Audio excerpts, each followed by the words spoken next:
नमस्कार, मैं डॉक्टर सतवीर सिंह, सहायक आचार्य हिंदी, बीए पाठ द्वितीय हिंदी साहित्य, बिहारी सतसई पद्य व्याख्या श्रृंखला के अंतर्गत हमारे अगले दोहे हैं दोहा संख्या 21 और 22। इनकी व्याख्या आपके सामने हम रखना चाहते हैं, कृपया ध्यानपूर्वक सुनें।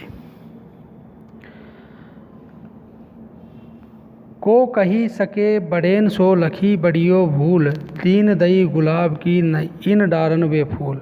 बड़ेन का मतलब है बड़ा, डारन का मतलब है डाल। यहाँ पर बिहारी ने ये कहा है कि विधाता की निर्माण कला जो है, विधाता जो व्यक्ति को बनाता है उसका वो कैसे विधाता से भी कई बार भूल हो जाती है, उसका उल्लेख यहाँ पर किया है। कि कवि कहते हैं कि बड़े लोगों से यदि कोई भूल या गलती हो जाती है तो उनसे कोई भी कुछ नहीं कह पाता है। जैसे विधाता ने कटीली डालियों में गुलाब को इतने सुंदर, जो बहुत सुंदर मोहक गुलाब है, उसको इतनी कटीली कांटों की डालियों में उनको रख दिया, तो क्या ये विधाता की भूल नहीं है? लेकिन जो विधाता जो सृष्टि की रचना करते हैं उसको हम कुछ भी, उसकी गलती पर हम कोई दोषारोपण नहीं करता, और ये दोषारोपण करने का सामर्थ्य किसी में नहीं है। नहीं तो सीधा सीधा है कि इतना सुकोमल, इतना सुंदर जो गुलाब है, क्या वो गुलाब दई दई दीने दई गुलाब की इन डारन वे फूल। कवि क्या कहते हैं कि गुलाब की जो डाली देखो और एक तरफ फूल देखो, तो क्या इन डालियों पर ये फूल शोभा देता है? कि गुलाब की तरह ही उसकी डाली होनी चाहिए थी। लेकिन जो बड़े व्यक्ति हैं उनकी भूल को हम भूल नहीं कहते हैं। यहाँ पर कवि ने ये कहा है कि जो लोग संसार में, जो संसार का जो व्यवहार होता है लोगों के प्रति, कि एक जगह है ना कि बड़े करे सो लीला, छोटे करे सो पाप। अगर वही कार्य भगवान कृष्ण करते हैं तो उसको हम रास लीला, लीला कहते हैं, और वही कार्य यदि कोई सामान्य व्यक्ति करता है तो वो पाप की श्रेणी में रखा जाता है। ठीक उसी तरह का पद्य लगभग ये है, और ये पद्य भी नीतिपरक ही है कि संसार की जो रीति है, लोगों की जो स्थितियां हैं, वो है कि अगर कोई काम करने के पीछे व्यक्ति का हाथ देखते हैं कि कौन कर रहा है। यदि उसी कार्य को कोई बड़ा व्यक्ति कर रहा है तो वो कार्य नायाब हो जाता है, और उसी व्यक्ति को कोई छोटा व्यक्ति करता है तो उस कार्य को कोई तवज्जो नहीं दी जाती, बल्कि उसकी आलोचना भी होती है।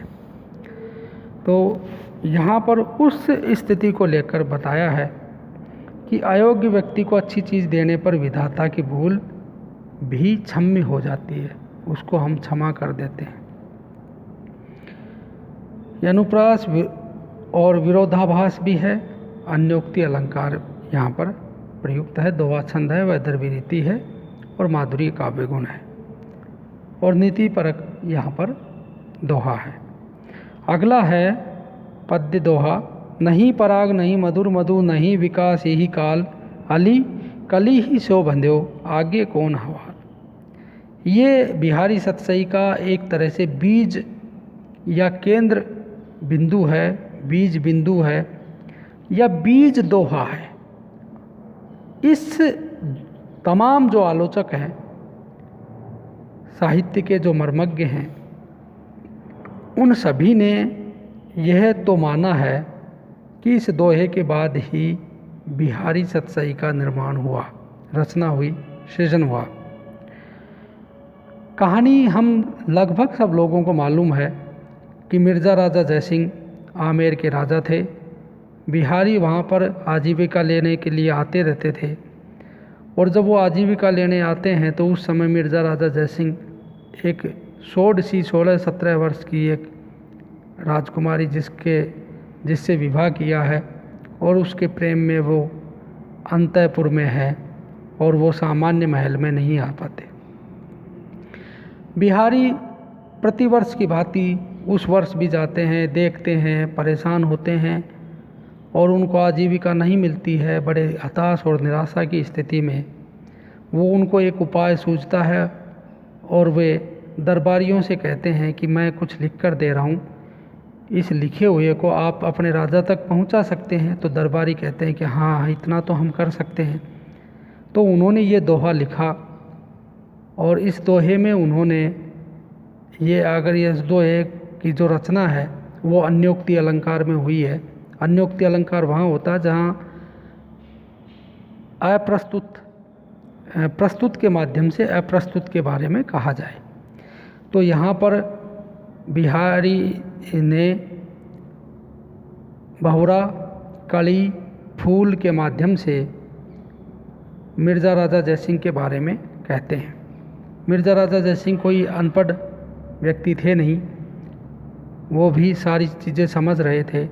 जब उन्होंने ये दोहा पढ़ा तो उसके बाद बिहारी को बुलाते हैं, उनको उचित आजीविका देते हैं और हमेशा के लिए वहीं दरबार में रहने के लिए आग्रह करते हैं और उनको रख भी लेते हैं, बिहारी रह भी जाते हैं।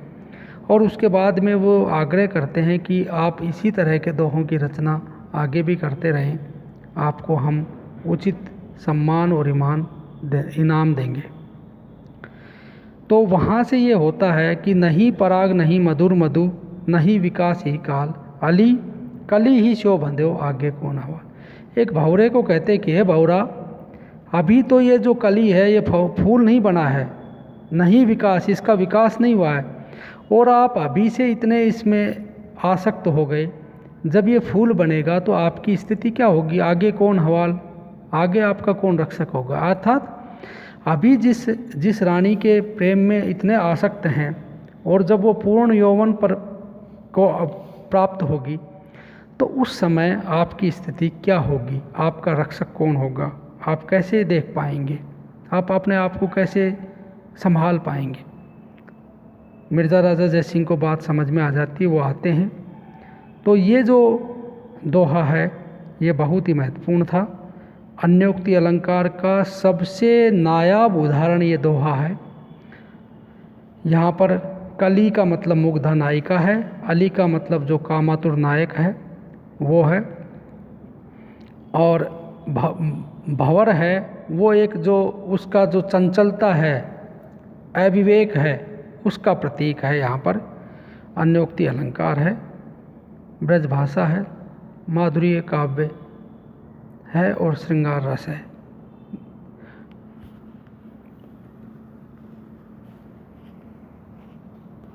धन्यवाद।